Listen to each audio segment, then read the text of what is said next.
Hey everyone, welcome back. Hope everyone had a great weekend. It's Monday now. Markets were down today, so we'll look at what's going on there. S&P, Dow, NASDAQ, Bitcoin, Ethereum are all down today. We'll take a look at all that. We also have Bitcoin miners. A lot of them were down. One was up quite a bit. We'll take a look at that, and then we'll also take a look at Bitcoin CME Futures. Are they actually pulling BTC down? We'll take a look at where our gaps are and where we could possibly go in the next couple of days, weeks. We'll see where it ends up at. And then we also will take a quick look at some of the best Bitcoin ETFs so far this year. We got WGMI, BITQ, GBTC, BITO, and BTF. We'll get into all those. And that's going to be it. It's going to be a pretty easy day. So as always, you guys know the drill here, not financial advice. For entertainment only, do your own research. And I'm invested in following coins and companies for full disclosure. And if you enjoy this type of content, hit the like button, subscribe, helps me out tremendously. So let's take a look at the markets here really quick. And here we have the S&P was down 1.3% today to 4,017. Dow Jones was down 0.77% to 33,717. NASDAQ was down 2.09% to 11,912. And Bitcoin finished out the day here. Let's see, how far was it down? It was down 3.83% on the day. It closed at 22,836. We hit a high of 23,802 and a low of 22,500. So it kind of looks like, excuse me, the 22,500 might be our little bit support here in the interim. But right now, RSI has come down a little bit, not a lot, but we are looking a little bit better on the daily chart. If we look at the 4-hour chart, RSI has also come down nicely here to 40. Last time we were back here was quite a while since we were back here. So I think we're still looking okay. This was back here. You can see this was back on December, 31st, basically. And at that time, Bitcoin was at 16,500 roughly. If we look at the 1-hour chart as well, we can see here that the RSI has been kind of fluctuating up and down. It went up a little bit, but then it went down, while price also went down further. And the RSI right now, if we look at the bottom here, last time we were this low on the RSI was also right around, let's see, we have to go back a little bit further here on that one. You have to go all the way back to right about here, which was also December 30th. So right around that same time frame, Bitcoin was at 16,400, 16,000. Yeah, 16,400, 500, somewhere around there. So we're looking pretty good on that as well. Price is obviously much higher than where we were back then, but we may end up having to fill some gaps. We'll talk about it here in the story that's coming up, and then we'll look at some of the data that we do have on it as well. So that's kind of what Bitcoin is looking like right now. I do think we will potentially go down a little bit more. I think we need to, just to have a nice little healthy pullback. Now, as far as Ethereum is concerned, Ethereum ended up today, zoom in here really quick. It was down today, a 4.78% down. It closed at 1,566. We hit a high of 1,647, a low of 1,534. RSI has been coming down nicely as well on it. And if we zoom in here on this one, the RSI on the 4 hours at 44. Last time we were back here, so price was actually a little bit higher than it is right now on the 4 hour on that one. And the 1 hour RSI over here is at 38. Last time we were also a little bit higher. So I keep thinking we're going to probably have a little bit of a pullback. I've been calling for a pullback for quite a while. It hasn't happened. We've been continuing to go up. But at least now we're starting to see a little bit of a pullback. I just thought we were overextended a little bit on Bitcoin right now and Ethereum. So I think a healthy pullback is overdue, and it's actually a good thing on it. Okay. So that includes obviously Bitcoin, Ethereum, and the miners. Let's take a look at the miners really quick, see how they did today. So ANY today, let's go on the daily chart here, was down 7.67% to 38 cents. Argo was down 5.79% to $1.79. Bit Digital was down 1.37% to $1.44. Bitfarms was down 3.64% to $1.06. CleanSpark was down 4.11% to $2.80.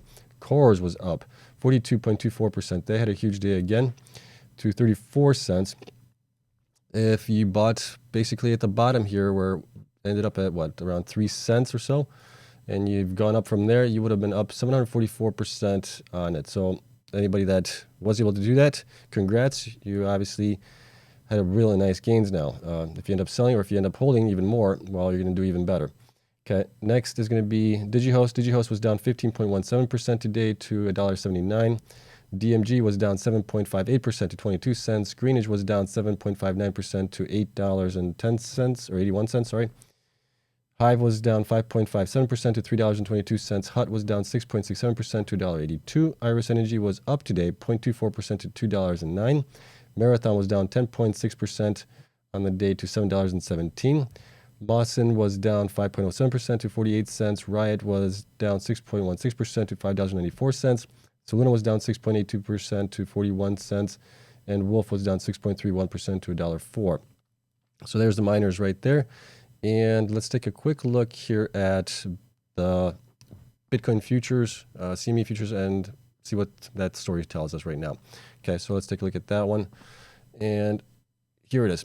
So this is from Cointelegraph. Bitcoin price pairs weekend gains as another CME gap lurks below 20,000. So what are they talking about here? Here's the main gist of it. So among the topics of interest for analysts was the CME Bitcoin futures gap from the weekend getting swiftly filled by spot. Gaps in the futures chart often act as short-term price magnet for spot once future markets reopened after the weekends, and other remained open between roughly 19,970 to 20,530. So that might be the spot where we might be getting back to potentially. You can see it here on this chart. Over here, if we zoom it in, you can see we had a gap here. Why don't we go into my chart that I have for it? I have that down here. We can take a look at it.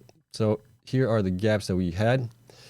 Let's see, let's go on the 1 hour chart because that's where you can actually see them here. So we had a gap here that happened over the weekend. From Friday, we closed at 23,490. And today, I believe it was Sunday when things started opening back up, we were at 23,000. So we had a pretty good sizable gap here. Actually, we were lower on that. We were at 23,260. And we opened up at 23,895. So a pretty good gap there. That got filled up today. We also have a gap that goes back to right around here, which was, let's see, is that the one that I want to look at? I believe it is. Let's see here. This is the gap that they're talking about between 22. There it is. There's a gap. Okay.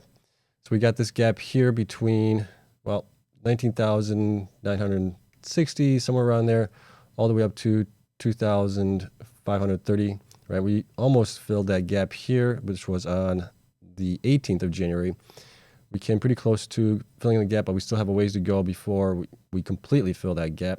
So if that happens and we go down to that level, that would be another, from where we are right now down to this level, we are looking at about 12 to 13% drop in Bitcoin price. Not a big deal, and in the long sense. If that happens, I would be fine with that. It would be nice to get a little bit of pullback, a little bit of a relief in the price action of Bitcoin and the RSI, everything else. Things would kind of reset a little bit and potentially give us room to go again higher from there. But we'll see what happens, right? Nobody really knows what's going to happen with that. Okay, so I just wanted to point that out. So that was really quick here.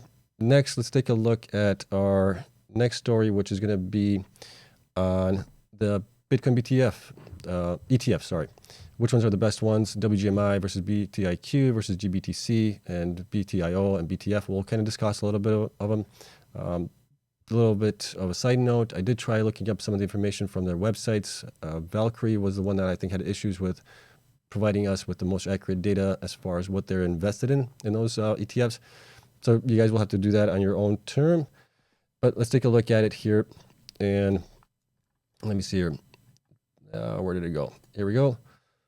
Okay, this is on the daily chart. We're looking at the Valkyrie Bitcoin Miners ETF. This is the WGMI one. And you can see here that it has gone up quite nicely here over the last couple of weeks here, ever since the beginning of the year. Let's do this. So we're going to compare them from the beginning of the year against Bitcoin and against the other ETFs as well. Let me see if I can get this right. Okay, there we go. So right now, if we include Bitcoin in there as well, and we do it percentage-wise, you can see that Bitcoin is up about 36.9, almost 37%. WGMI ETF is up 84%, and it should be actually a little bit further out. One more day, I think. There we go. We're getting there. Okay, one more.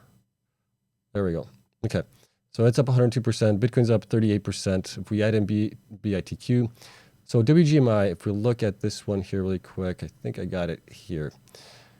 That's BITQ, WGMI. Here it is. Okay, so this data I don't think is the most accurate, but you can see as far as what they have. Top 10 holdings represents about 72%. I don't know how accurate this is or how timely information this is, but their biggest holdings are Argo, CleanSpark, Hive, Bitfarms, Cypher, Riot, Iris, Marathon Digital, DMG, Bit Digital.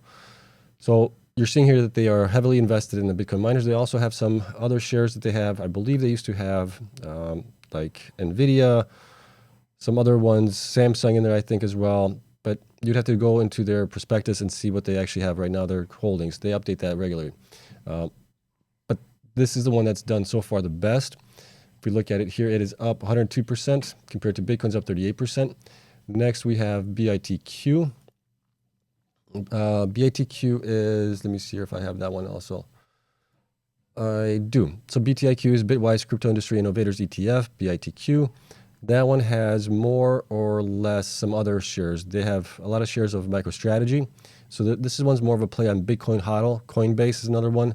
Silvergate Capital. Then you got Riot Blockchain, Marathon, Hive, Galaxy, Northern Data, Voyager Digital, Argo Blockchain in there as well. So it's a little bit more of a mixed bag, but mostly higher on the HODL position of Bitcoins, the ones that have Bitcoin HODL positions in them. Okay, so I'm surprised that they don't have HUT 8 in here, but like I said, you'd have to go to their website to see what they actually own currently on that one. Okay, so that one's kind of comparative to WGMI. Like I said, WGMI is so far up 102%, BITQ is up 66%, and Bitcoin's up 38%. And then if we look at the Grayscale Bitcoin Trust, that one is right now up 52%, so it's done better than Bitcoin, not as good as some of the other ETFs here. Then we got BITO. BITO and BTF, I believe, are futures for both of those. Bitcoin price futures, they're both relatively close to Bitcoin right now at 38% for BITO, 38.84. BTF is at 38.13. BTC is 38%, like I said. So far, year to date, if we just look at the data that we do have, it does appear that WGMI is more of a leverage play against Bitcoin miners and Bitcoin itself. It seems like when Bitcoin goes up, well, went up 38%. This one did 3 times better almost than Bitcoin itself, or did better even than BITQ, which is up only 66. It's done better than that one. So if we look at it here, we don't know how it's going to continue going on, but I would expect if history repeats itself, Bitcoin will eventually go up in price, possibly closer to 40,000 by the end of the year, potentially. If that happens, WGMI is also going to do tremendously well. So if Bitcoin goes up another 100% from here, we're looking at WGMI going up maybe 300, 400%, maybe even up to 500% by the time everything is said and done with the miners. If we look further back, let's just go back to maybe the beginning of last year. We'll see how things played out. And you can see the opposite happens when we get into, let's go weekly. So weekly, let's see here, where are we at? So basically we are from February. From February, we can see that Bitcoin is down 45%. Let me see here. WGMI is down 67%. BITQ is down 68%. Those two with the miners did the worst. And that's because we have the opposite happening. When Bitcoin goes down 20%, these guys will go down 30, 40%, 50% down. And then we got BTIO and BTF pretty much in line with Bitcoin being down only 45%. So those guys track Bitcoin. If you want to get into Bitcoin, that would be the way to go. But I'm looking to do like a leverage play on it. So I've been investing in WGMI for my retirement plan, and that has done tremendously well for me since the beginning of the year. Luckily, I was able to get into it at that time. And then that is it, I think. Let me know what you guys think, if you guys like any of these, if you guys don't like any of these. But I think this is just my personal opinion. You guys have to do your own research. But I believe that WGMI is right now the best one. We also had Rigs before, but Rigs stopped trading, I think it was like the 9th or 11th of January, which was just a bad call on their part, because that's one of the ones that I did like even more than WGMI. But we don't have that one anymore. That one's done. So we got WGMI that's left. And I think it's also a pretty good play if you're just looking to get into the Bitcoin miners without actually picking individual stocks, which can be kind of tricky because you just don't know how they're going to do. Some stocks we've seen this past year almost going to bankruptcy. And then if you have a basket of all those stocks in there, like through WGMI, you're kind of covered by some of the losses. So if some do really well, one does kind of poorly, it kind of averages out a little bit depending on how much they have of each one. And then you end up with a pretty average gains on it, I think. Okay, that's just my opinion. And that is it. We'll see what happens tomorrow. Tomorrow is the last day of the month. Then we get into the new month of February, we'll start getting the updates for January from the miners. We'll go through that. We also saw a release today from CleanSpark. CleanSpark is going to be providing their Q1 financials on February 9th, which is, I believe, Thursday. So that'll be coming out. We'll cover that when that happens as well. So if you enjoy this type of content, hit the like button, subscribe, helps me out. That is it. I hope you guys enjoyed it. Thank you so much for watching. I'll see you guys next one. Bye.